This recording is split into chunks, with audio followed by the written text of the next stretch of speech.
Do you have something that you truly, relentlessly desire? Despite your state of life, is there something else that you would go completely to the end of the world to get? Well, lucky for you, there's a way to achieve what you're looking for, and you won't need to go to the end of the world to get it. But you will need to go somewhere, and the place may be too out of reach for some. It's not far away. Closer than one may believe, but there are requirements that some individuals may not meet. First, whatever it is that you seek, know that you must seriously desire what you want. In your eyes, it should be something that you need, not something that you want. If you begin the journey without the correct state of mind, you will surely fail, as it will be near impossible to turn back once the journey starts. The second requirement that you will need is a vehicle of sorts. Most use a car, as it's the most comfortable choice. There have been a select few that have used small motorized vehicles such as an ATV or motorcycle, but this has proven to be quite difficult as the conditions of the journey can prove to be too bothersome.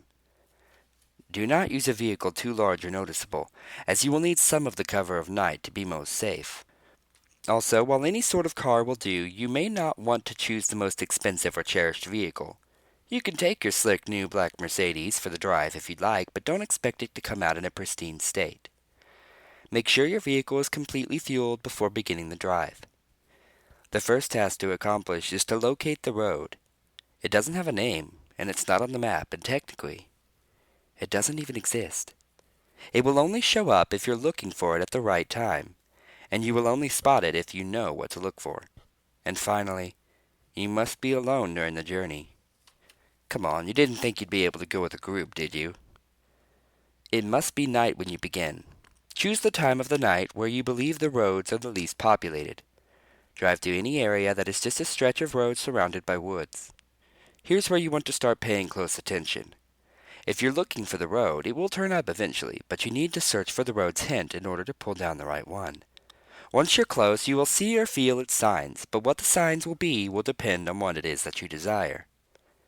For example, if you're in search of wealth, you may spot shimmers on the empty branches of trees, as if they resembled the shine of gold or diamonds. If you seek love, you may begin to see rose petals slowly dance in the light breeze blowing in the road's direction. If you seek vengeance, you might sense an ever-growing feeling of heat or anger in your body as you approach. Just know what it is that you really want, and you'll have no problem finding the turn. Once you're sure you found the revealed road, take a deep breath and turn down onto it. At this point, you have officially started down the nameless road which brings you through 11 miles, leading to whatever it is you seek. Each mile will test your desire and will expose if you really do want what you're searching for. However, before you go any further, stop the car and be wary of a few advisements. The first advisement is do not turn on a radio during the drive. The second, do not use a phone during the drive. Reception would be cut off anyway, so there's really no point. The third, do not open the windows during the drive. Make sure they are closed before you continue. If you are riding a vehicle without windows or a top, prepare for the worst, as the odds are heavily against you. The fourth, do not attempt to leave your vehicle at any time. The fifth, you'll never want to exceed 30 miles per hour, unless you're desperate to make it through a section of the road. And the last, and most importantly, as with any drive, buckle up. Feel free to prepare and make sure that you're ready. Once the road has been entered, time has stopped, so you don't need to worry about losing the night, though you may not notice, but you're not actually in your own world anymore. Take one last moment to realize that once the first mile is over, there is no turning back. If you ponder turning back at all, know that you shouldn't even be on the journey in the first place. And once all is done, continue on the road. On the first mile, you won't see much change. The road passes through mostly woods, with a few miles being an exception. The air will turn a bit colder, in which you should turn on your heating system if the vehicle has one. You won't want to take your eyes off the road later, so now would be a good point to do this. Take some time to calm any uneasiness by admiring some of the night sky. You'll see it completely lined with stars, more than what you would ever believe possible. If the weather was cloudy beforehand, you'll also notice that the sky is now clear. On the second mile, the air will become even colder. This is primarily the reason why traveling in an open vehicle is very difficult, because with each mile, the air will drop in temperature, even if the season should be warm. If the air is too cold to bear, even with the heat on, your only option is to speed up. With each mile, the road also becomes more complex, taking more turns and showing an increasing amount of road hazards. Be sure to always keep focused on the road in front of you in order to avoid as many bumps and obstacles as possible. Hitting a few rocks and potholes won't hamper your progress too much, but you'll want to keep it in the best condition for as long as possible, because if your vehicle is forced to a stop because of damage, I'm sorry, but there's nothing left you can do but eventually freeze to death. On the 3rd mile, you may begin to spot silhouettes of human figures in the linings of trees. Pay no attention to them, even if they seem to get closer.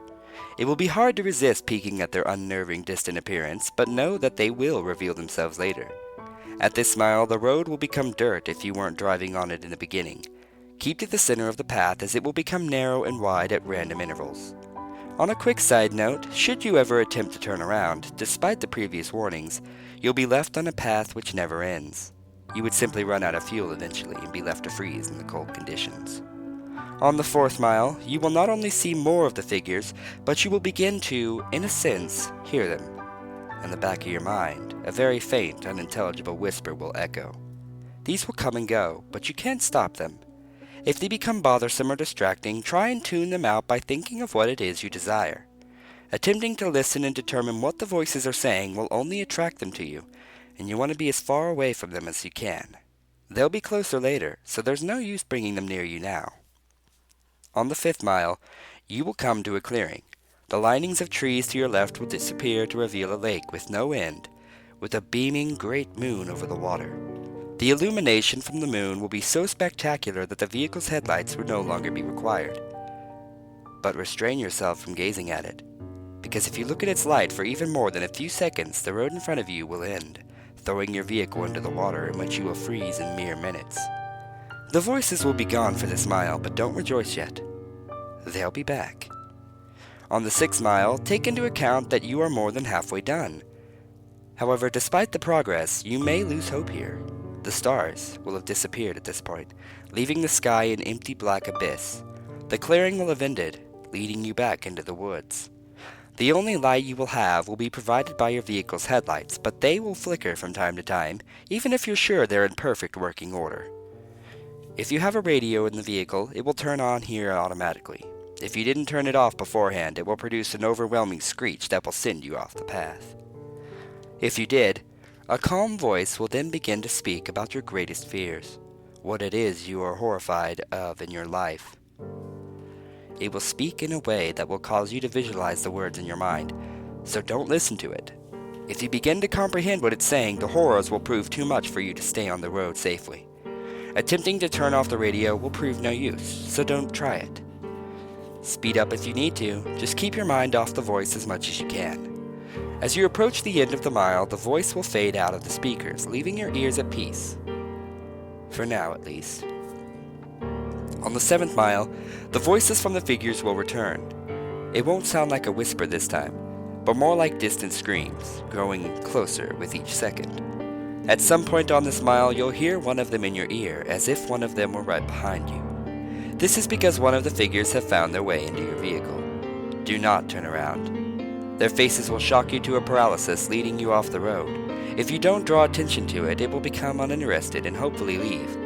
These beings are said to be ones who have traveled down this road before, but were not successful.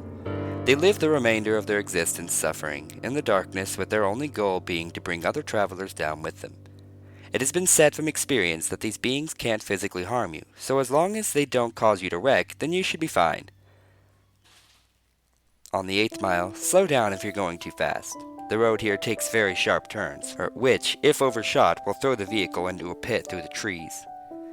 The cold is near fatal here. If you were to have a glass or bottle of liquid in your vehicle, it would be solid in seconds. The heating system will have become completely obsolete. Your headlights will flicker more, sometimes shutting off for a few seconds. You should brake if this happens, but do not completely stop.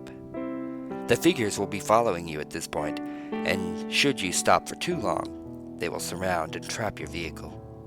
More of their screams can be heard from outside your door, sometimes even sounding of maniacal laughter. Their hands will claw at your mirrors, desperate to reach in and feel something living. Do not look at them. They won't block your windshield, and the last thing you want to happen is to crash and be trapped with them. If you don't make it from here, pray that it's the freezing that ends you, and not them. On the 9th mile, your vehicle will stall, the headlights will shut off, as will all other systems inside. There's nothing you can do to prevent this. What you will need to do is close your eyes and immediately attempt to restart the vehicle. Keep your eyes closed, as the figures would have surely surrounded you at this point. The starting of the vehicle will frighten them, and they will all back away temporarily. This will give you a chance to start moving forward again. If you begin to hear the windows crack from their struggle, don't lose focus. The beings can alter the vehicle, but remember that they still don't have the strength to physically affect you. You will hear nothing but their voices rampage in your mind, as there could be anywhere between a dozen or 100 after you now. Once you start the vehicle, floor it so long as you can stay on the path. When the mile's done, the beings will retreat. On the 10th mile, the voices of the beings will stop. If you were to look in your rear view mirror, do not actually do this. You will see them following you, but not as if they were chasing. They're watching you, as if they were seeing you off. As you go down the 10th mile, the road will be smoother, as if you were back on the first. The figures will be lining the sides of the path ahead of you. They won't be after you, but they will watch you as you pass. Some have theorized that the beings are impressed here, that you have come a long way on the journey to what you desire. This is false. They are not impressed, but they are happy. They are happy you are about to approach the next mile. They are happy because you are most likely going to your death. On the 11th and final mile, everything in your vehicle will lose power, as it did on the 9th. The vehicle would normally be immobile, but you will still be moving. An unknown force will be pulling you forward. In the darkness, you will see a glowing red light up ahead, as if it were a light at the end of the tunnel. Close your eyes and cover them. Do whatever it takes to make sure you do not see what you are about to go through. Covering your ears would also be helpful, but keeping your eyes covered should be a higher priority. The red light is another clearing, but there's no moon or lake this time. Once it's entered, unrelenting and inconceivable noises will come from all directions. No amount of bravery and conditioning will spare you from these sounds. The cold will turn to a merciless heat, burning all parts of your vehicle. You will feel the illusion of the flesh being burned off of your bones, that every part of you is being destroyed as you travel through screams and audible suffering. As long as you keep your eyes closed and resist the urge to see where you are, you will survive through the suffering. This will last a total of 31 seconds. But many fail to keep their vision closed during that time and are left to the worst fate of the road. Where is this mile located? Those who have survived do not know. Some have named it the transmission from hell, but whether it's part of hell is debatable. After the final mile, power will return. Stop the vehicle. Take a moment to possibly regain some of your sanity. Let the screaming in your ears begin to fade, and know that you have nearly completed your journey with the hardest task overcome. Breathe and begin to drive forward once again. After only a kilometer, your vehicle will arrive at a dead end. Stop here, and don't attempt to move again. Nothing will happen right this second, but do not be disappointed. Relax and close your eyes. Imagine in your mind what it is you've desired the entire time. It will most likely still be the same as when you entered, but with some, this desire may actually change through making this journey. Think about what it is that you went through such terrifying and difficult means to acquire, and imagine possessing it in your hands. Once you have completely visualized this, slowly open your eyes. You will then find yourself at the beginning of the unnamed road where you first began. This may confuse you, but no, you are finished. Your task is done. You survived. Your mind will then turn to your reward. If what you desired was material, check in the back seat or in the trunk if the object is larger. If the object was small enough, it might already be in your pocket. If what you desired was non-material, then do not be disappointed if the change is not immediate. Turn back to where you came from, and you will find in your life that what you wanted is there. You may have found the love of your dreams. You may have gained unnatural, unimaginable power. You may have put your most hated enemy to the most satisfying revenge possible. You will have no doubt gained what you desired, and what you deserved. So now that the task is done, what's the catch? Is your vehicle cursed? Is there something you're about to lose? Is your death imminent? The answer to all is no, of course. You've done the challenge. You've proved worthy of what you desire. As stated before, the sounds of the 11th mile will continue to exist in your mind, potentially causing you some vivid and unusual nightmares, but these should prove as nothing compared to what you gained. Now, one last question. Is there something else you desire? Are you not yet satisfied? After all, you're left right back where you started. The road's right in front of you. Are you up for another drive? If you are, buckle up and just move forward.